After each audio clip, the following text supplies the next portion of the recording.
From Washington, this is VOA News.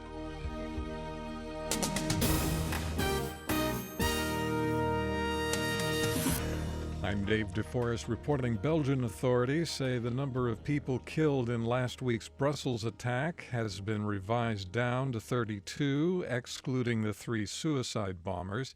They say all of the victims from Tuesday's bombings have been identified. The United States, meanwhile, says more should be done to increase intelligence sharing in Europe. White House spokesman Josh Earnest said the recent attacks in Brussels are a reminder of how important it is for the basic fundamentals of intelligence and national security procedures to be followed.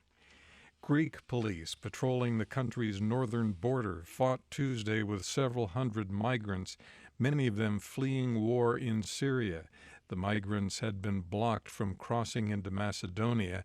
Thousands of others encamped near the village of Ebola ignored government orders to move into temporary shelters. The United States is ordering military families to leave parts of Turkey. The Pentagon and the State Department said they decided dependents not assigned to Chief of Mission Authority should leave Incirlik Air Base, Izmir, and Muğla due to continued security concerns in the region. U.S. officials say the evacuation is not permanent. The World Health Organization announced Tuesday that the Ebola outbreak in West Africa no longer qualifies as an extraordinary event. While the disease is no longer thought to be a public health threat, officials with the WHO are still urging those countries that were affected to be vigilant. Brazil's largest political party has ended its alliance with President Dilma Rousseff's ruling Workers' Party. The move brings Ms. Rousseff one step closer to impeachment and removal from office. The Brazilian Democratic Movement Party says 6 cabinet ministers and about 600 federal employees who belong to the party will resign. This is VOA News.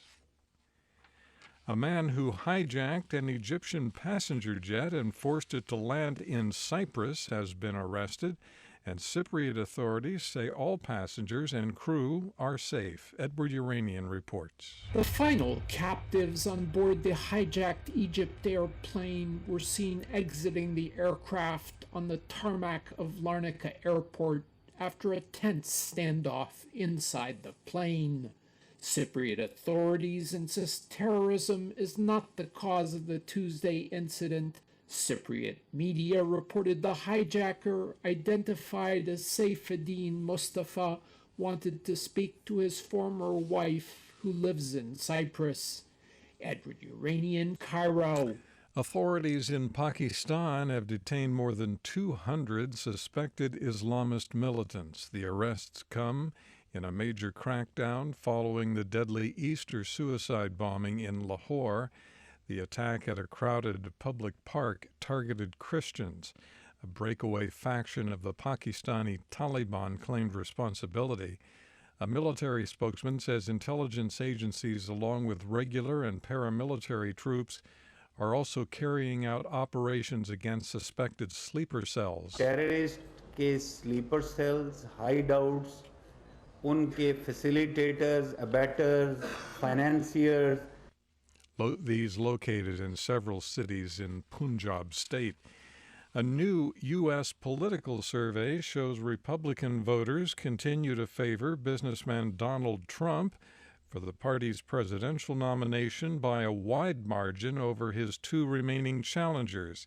The NBC News SurveyMonkey poll released Tuesday shows the Democratic contest between former Secretary of State Hillary Clinton and Vermont Senator Bernie Sanders has narrowed. The next contest in the state-by-state nominating process is April 5th in the Midwestern state of Wisconsin.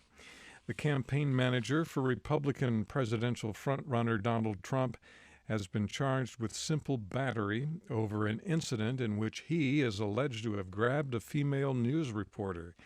The incident occurred at a campaign event in Florida, March 8th. Corey Lewandowski turned himself into police early Tuesday to face the charge. A police report says a court date has been set for May 4th. He has denied any wrongdoing. Niger opposition leader Hama Amadou was granted bail on Tuesday, 5 months after being detained on baby trafficking charges. Amadou says the charges are politically motivated. Last week, he lost a presidential runoff election to President Mahamadou Issoufou. The opposition party boycotted the election. Mr. Issoufou is set to be sworn in for another term on Saturday. For more on these and other stories, check out our website. It's voanews.com. In Washington, I'm David DeForest. That's the latest world news from VOA.